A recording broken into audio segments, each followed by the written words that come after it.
देखिए, ईरान और अमेरिका के बीच सीज फायर की कोशिशों ने मध्य पूर्व की राजनीति को नई दिशा देने की कोशिश की है। इजरायल ने साफ कहा है कि अमेरिका जो चाहे फैसला करे, इजरायल अपनी सुरक्षा के फैसले खुद करेगा। वहीं भारत में इजरायल के राजदूत रुवेन अजार ने पाकिस्तान को सीधे कटघरे में खड़ा करते हुए कहा कि उन्हें पाकिस्तानियों पर भरोसा नहीं है। यानी एक तरफ इजरायल ने अमेरिका से रणनीतिक दूरी दिखाई, दूसरी तरफ पाकिस्तान को शांति प्रक्रिया के लिए अविश्वसनीय करार दिया। इस्लामाबाद की बयानबाजी अब उसकी सबसे बड़ी कूटनीतिक कमजोरी बन गई है। एक खास रिपोर्ट।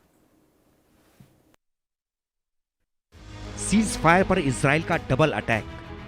नेतन्याहू ने बनाई दूरी, पाकिस्तान पर बरसे रुवेन अजार।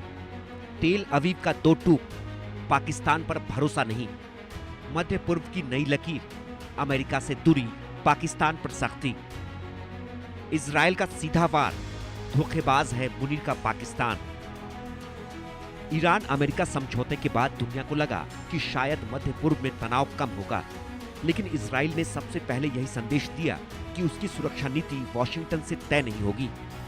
नेतन्याहू ने साफ कर दिया, सीज फायर अमेरिका का फैसला हो सकता है, इजराइल का नहीं। यानी तेल अवीव ने अपनी रणनीतिक स्वतंत्रता का ऐलान कर दिया। लेकिन कहानी यहीं खत्म नहीं हुई। भारत में इजराइल के राजदूत रुवेन अजार ने पाकिस्तान को लेकर ऐसा बयान दिया जिसने पूरे घटनाक्रम को नया मोड़ दे दिया। अजार ने कहा कि हम पाकिस्तानियों पर भरोसा नहीं करते। यह सिर्फ एक प्रतिक्रिया नहीं थी, बल्कि पाकिस्तान को लेकर इजराइल के गहरे अविश्वास की सार्वजनिक घोषणा थी। इजराइल ने साफ कर दिया कि क्षेत्रीय शांति प्रयासों में पाक सेना प्रमुख मुनीर की किसी सकारात्मक भूमिका को वह गंभीरता से नहीं देखते हैं। यानी अगर मध्य पूर्व में कोई नई कूटनीतिक व्यवस्था बनती है तो मुनीर यानी पाकिस्तान को उसमें भरोसेमंद साझेदार के तौर पर जगह मिलना मुश्किल दिखता है। ये पाकिस्तान के लिए सिर्फ आलोचना नहीं, बल्कि उसकी अंतर्राष्ट्रीय विश्वसनीयता पर सवाल है।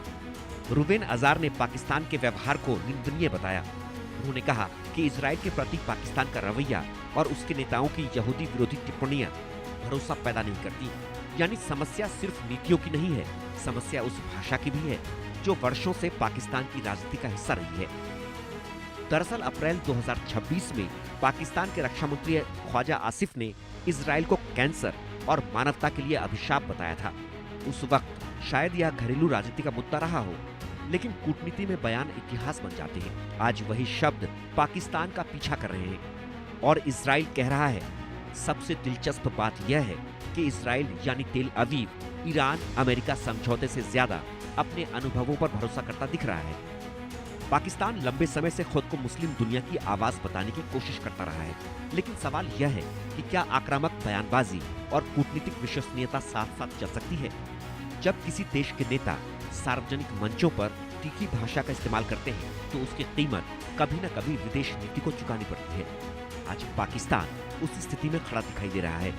आज मध्य पूर्व की बदलती राजनीति का सबसे बड़ा सबक यही है। हथियार ताकत दे सकते हैं, गठबंधन सुरक्षा दे सकते हैं, लेकिन भरोसा ही वह पूंजी है जो देशों को बातचीत की मेज तक पहुंचाती है। और फिलहाल इजराइल ने दुनिया के सामने साफ कर दिया है कि पाकिस्तान उस भरोसे की कसौटी पर खरा नहीं उतरता। ईरान अमेरिका समझौते के बीच इजराइल ने अमेरिका और पाकिस्तान दोनों को साफ मैसेज दिया है। मध्य पूर्व में सीज फायर की चर्चा जरूर है, लेकिन पाकिस्तान को लेकर इजराइल का फैसला बेहद साफ और स्पष्ट है। Bureau report, India news. छोटे से ब्रेक के लिए रुक रहे हैं, आप रहिए हमारे साथ।